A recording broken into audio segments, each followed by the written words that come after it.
கவலைகள் நீங்கினாலும் என்னதான் துன்பம் நீங்கினாலும் ஒரு முஃமினுடைய உண்மையான மகிழ்ச்சி இந்த உலகத்தில் அல்ல.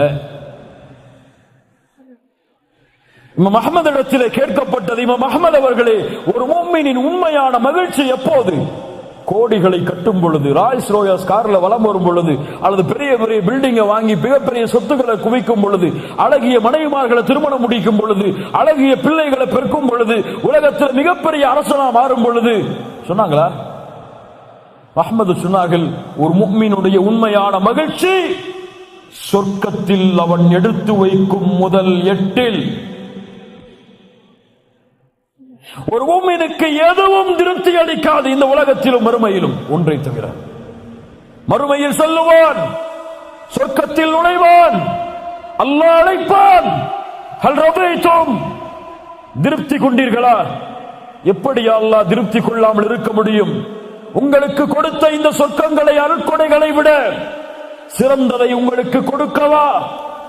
யா அல்லாஹ், அது என்ன இருக்க முடியும்? அல்லாஹ் கூறுவான், இன்றைய தினம் என் பொருத்தத்தை நான் ஹலாலாக்குகிறேன், இதற்கு மேல் உங்கள் மீது நான் கோபமே படமாட்டேன் என்று அல்லாஹ் கூறுவானே, அந்த வார்த்தையை அந்த முஃமின் இந்த இரண்டு காதால் கேட்கும் வரை அவனுக்கு உலகத்திலே எது வந்தாலும், எது வரவில்லை என்றாலும், துன்பம் வந்தாலும், கஷ்டம் வந்தாலும், செல்வம் வந்தாலும், வறுமை வந்தாலும், இந்த உலகத்தில் எது கிடைத்தாலும், கிடைக்கவில்லை என்றாலும் அவனுக்கு எதுவும் நிம்மதி அல்ல. அவனுடைய உண்மையான நிம்மதி இந்த வார்த்தையில் தான். சொர்க்கம்தான் ஒரு முஃமினுடைய உண்மையான மகிழ்ச்சி. இந்த உலகம் தற்காலிகமானது, இதில் நீங்கள் எப்படி வேண்டுமானாலும் இருக்கலாம்.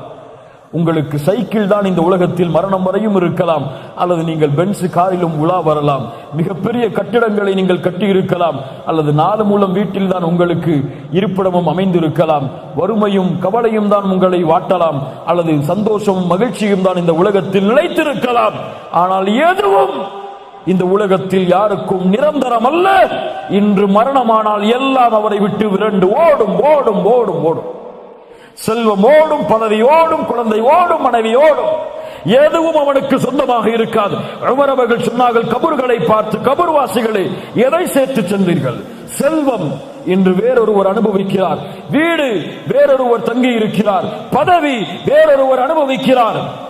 நீங்கள் உங்களுக்காக நினைத்து வைத்த மனைவிமார்களும் நீங்கள் மரணித்ததற்கு பிறகு வேறொருவரை திருமணம் செய்து வேறொருவருக்கு மனைவியாகிவிட்டார்கள். கபர்வாசிகளே, எதை இந்த உலகத்தில் உங்களுக்கு சொந்தமாக்கிறீர்கள்?